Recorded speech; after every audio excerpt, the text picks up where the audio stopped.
Military spending is not good for an economy. Understanding this concept factors into some of my planned upcoming videos. This is a myth that popped up due to Keynesian economic thinking. Keynes believed that you could jumpstart an economy out of recession by hiring people to dig and fill holes. If people believe that logic, then building military equipment must seem like an improved version of this. But isn't any job the rough equivalent of another? No. Let's compare a convenience store clerk to an army private. First, the private. You are taxed, the private gets paid.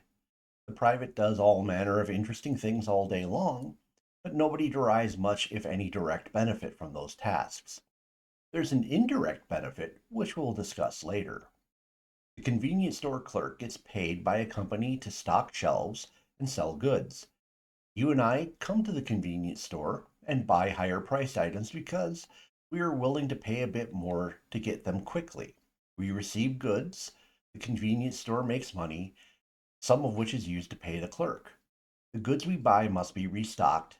These items must be delivered by drivers, and they come from multiple warehouses or shipping locations that are staffed by people. All these products must be manufactured by workers and shipped to the warehouses. All the manufacturers must buy raw materials which are produced and shipped by still other workers. The private is not creating any value added effects. Where the private and the clerk have things in common is they are both consumers. They use their paycheck to buy goods and services which support other various supply chains. However, consumption is not value added. A private has some personal equipment bought for them, and they purchase their uniform items. However, this all comes from taxes.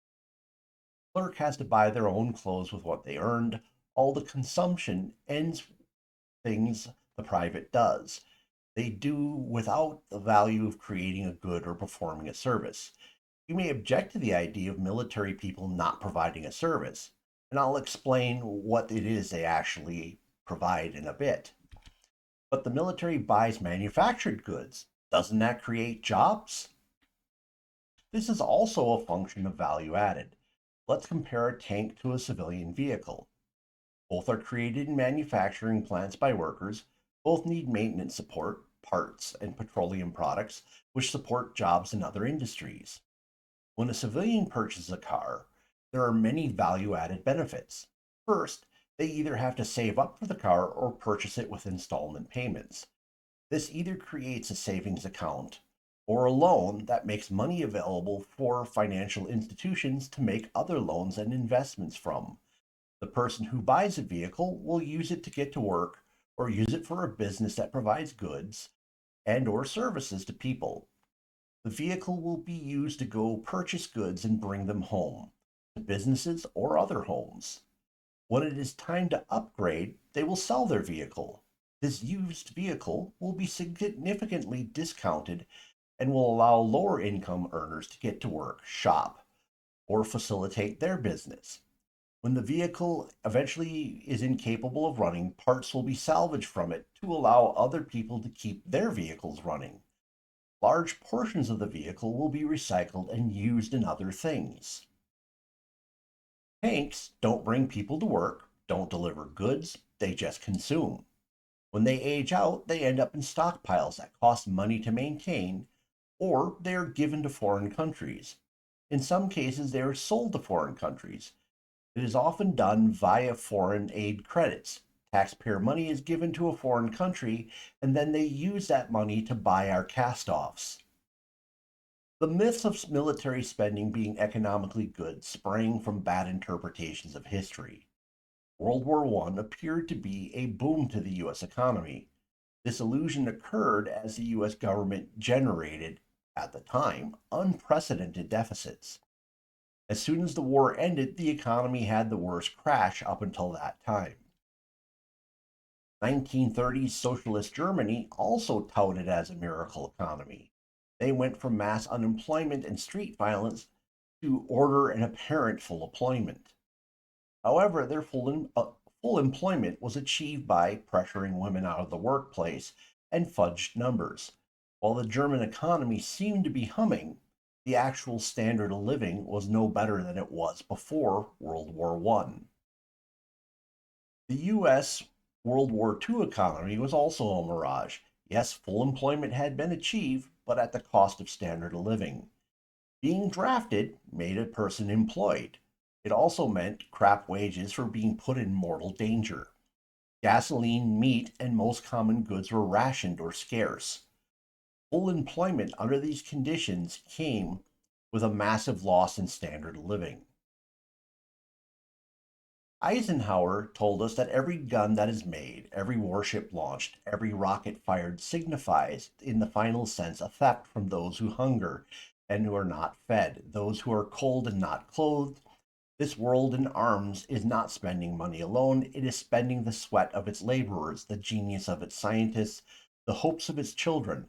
The cost of one modern heavy bomber is this: a modern brick school in more than 30 cities. It is two electric power plants serving a town of 60,000 each. It is two fine, fully equipped hospitals. It is some 50 miles of concrete pavement.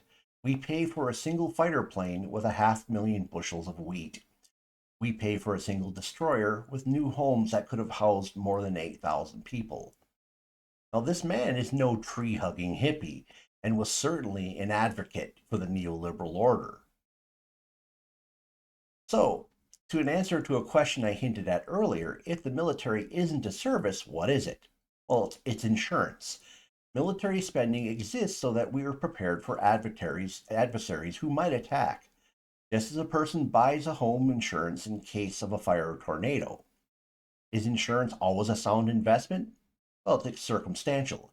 If disaster befalls you and your home is destroyed, insurance is worth every penny you put into it. If you were the other 99.98% of the population and you had precognition and to know that you weren't one of the unlucky ones, your money could have been better put to work for you elsewhere. Logically, insurance and the military make sense. To follow that analogy, it makes sense to insure. But since you know it's not an investment, you should only insure for what you absolutely need. Also, one only insures their own house. They don't opt to insure the entire block they lived on. Every penny spent on insurance and the military is a penny wasted unless the circumstances of the policy are invoked.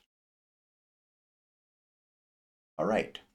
So, in the comments below, do you buy into my idea of comparing military to insurance?